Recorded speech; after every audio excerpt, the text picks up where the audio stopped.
Craving ka ba ng yakiniku or samgyup mga tita kaso kinapos ka ng pera? So halika dito mga tita, tuturuan kita kung paano gumawa ng hindi mahal na yakiniku sa bahay mo. So kailangan natin ng cut Norris mga tita. Meron ito sa supermarket mga tita, pwede kang bumili ng ready cut na. So kailangan mo din ng cabbage mga tita, ika-cut lang natin yan siya. Depende sa cut na gusto mo, depende sa kalalaki na gusto mo. Ito ganitong cut ang gusto ko mga tita, bahala ka sa buhay mo. And of course, nahugasan ko na yan siya mga tita. Pagkatapos mong ikat yung cabbage mo mga tita, ibabad mo sa malamig na tubig mga tita para masarap siya mamaya pag kinain natin ba. So kailangan mo ng leeks mga tita or sibuyas yan siya. Yung iba tinatawag nilang spring onions pero leeks talaga ang tawag dyan ba. Pwede ding spring onions ang gamitin mo mga tita, wala din naman yung problema. At kailangan natin ng pork mga tita, yung pang yakiniku natin, yung bacon stripes ang gamit ko mga tita para madaling lutuin ba, yung maninipis talaga mga tita. So, syempre, nagtitipid tayo mga tita, kaya liitan natin ang hiwa ba para ma-divide sa buong pamilya. So, ito na yung mga kailangan mo mga tita. Kung hindi ka familiar dyan sa mga recipe na nandyan sa mga tita na sinulat ko mga tita, pwede mong hanapin sa YouTube mga tita para magka-idea ka kung anong itsura niya. At yung yakiniku sauce mga tita, depende yon sa gusto mo.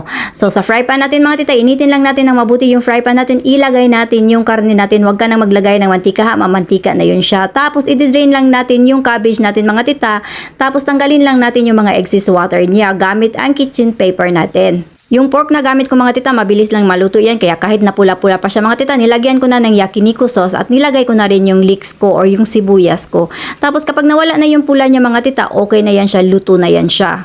At timplahan na natin yung cabbage natin mga tita, ilagay mo lang sa bowl, tapos lagyan mo yung kelps mga tita, dried kelps, lagyan mo ng onting asin mga tita, wag mo masyadong damihan ha, tapos yung sesame oil, tapos mix lang siyang mabuti mga tita para ma-even yung lasa niya. So punta naman tayo doon sa rice natin mga tita.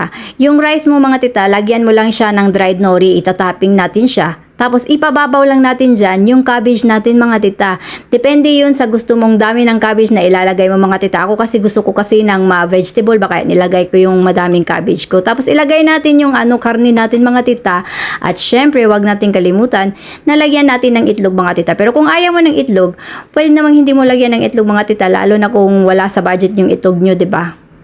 At eto na yung finished product niya mga tita. Super sarap niya talaga at super budgeter sa bulsa. Budgeting, ganun na yun. So lahat ng mga ricados na ginamit natin dito mga tita, makikita mo to sa Yakiniku restaurant or sa Samgyup na restaurant mga tita. Oo, lahat talaga siya nasa Yakiniku restaurant yan mga tita, kaya yan yung ginamit natin ba. So sana nagustuhan nyo yung video ko mga tita at sana magaya nyo to sa bahay nyo. Kahit anong mga tita, kahit anong meat ang gagamitin mo, pwede din yung chicken. So pwede ka din gumamit dyan ng basta yung mga mumurahin lang mga tita, yung hindi masyadong mataas sa budget para makatipid-tipid ka talaga. So thank you for watching my video mga tita. See you in my next vlog. Bye-bye! PS mga tita, mas masarap din yan siya kapag binudburan mo ng chili powder sa ibabaw ba, maanghang-anghang talaga. Bye!